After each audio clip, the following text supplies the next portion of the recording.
কাছে দূরে যে যেখান থেকে আমার এই রেসিপিটি দেখছেন সকল দর্শক বন্ধুকে আমার রান্নাঘরে সুস্বাগতম। নমস্কার দর্শক বন্ধুরা, আজকে রান্না করব ডিমের কোরমা।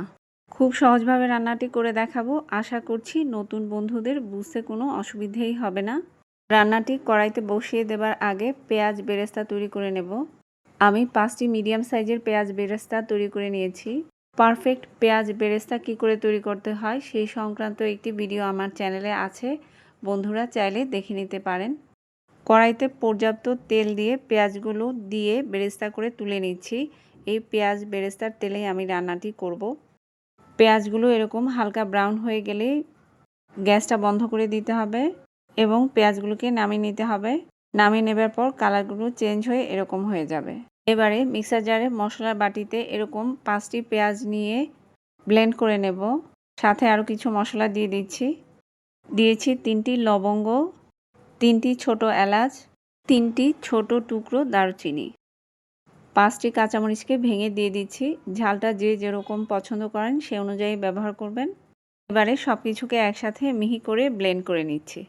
মশলার পেস্টটাকে বাটিতে ঢেলে নিচ্ছি। এবারে একটি মশলা তৈরি করে নিচ্ছি। এর জন্য 1/3 কাপ পেঁয়াজ বেরেস্তা মিক্সার জারে দিয়ে দিচ্ছি। দিয়েছি 15টি কাজু বাদাম ও 20টির মতো কিশমিশ এবং খুবই ছোট টুকরো জয়ত্রী। এই সব কিছুকে একবার একটু ব্লেন্ড করে নিচ্ছি। তারপরে দিয়ে দিচ্ছি 1/3 কাপ টক দই। সামান্য পরিমাণে টক দইয়ের জলও দিয়ে দিলাম এর মধ্যে। এবারে সব কিছুকে খুব স্মুথ করে ব্লেন্ড করে নিচ্ছি। অন্য একটি বাটিতে ঢেলে নিচ্ছি। আমি 7টি ডিম দিয়ে রান্নাটি করব, সে অনুযায়ী মশলা তৈরি করে নিয়েছি। আপনারা যদি বেশি পরিমাণে ডিম দিয়ে রান্নাটি করেন তাহলে মশলার পরিমাণ বাড়িয়ে নেবেন বা কম করে করলে কমিয়ে নেবেন। এবারে সেদ্ধ করা ডিমগুলোকে একটি ছোট ছুরির সাহায্যে চির করে দিচ্ছি, যেন রান্না করার সময় লবণ মশলা সব কিছুর স্বাদ ঠিক মতো ডিমের ভেতরে ঢুকে যায়। এবারে ডিমগুলোকে তেলের মধ্যে শুধু একটু লবণ দিয়ে মিনিট খানিক নেড়ে চেড়ে ভেজে নামিয়ে নিচ্ছি। 1 চিমটি পরিমাণ লবণ দিয়ে দিয়েছি। এখানে আর কোনো মশলা দেব না, জাস্ট একটু নেড়ে চেড়ে নামিয়ে নেব। এরকম হালকা একটু কালার চেঞ্জ হলে ডিমগুলোকে নামিয়ে নিচ্ছি।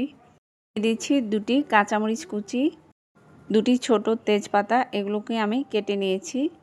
এবারে দিয়ে দিচ্ছি বাটা মশলা। পেঁয়াজ বাটা কতটুকু হয়েছে সেটা বোঝানোর জন্য আমি এখানে টেবিল চামচ ইউজ করেছি। মোট 5 টেবিল চামচ পেঁয়াজ বাটা হয়েছে। সবটুকু পেঁয়াজ দিয়ে খুব ভালো করে নেড়েচেড়ে কষিয়ে নিচ্ছি। যতক্ষণ পর্যন্ত পেঁয়াজের কাঁচা গন্ধ চলে না যায় সেই পর্যন্ত এটাকে কষিয়ে নিতে হবে। এবারে দিয়ে দিচ্ছি 2 চা চামচ পরিমাণ আদা ও 2 চা চামচ পরিমাণ রসুন বাটা। এগুলোকে তেলের সাথে খুব ভালো করে কষিয়ে নিতে হবে।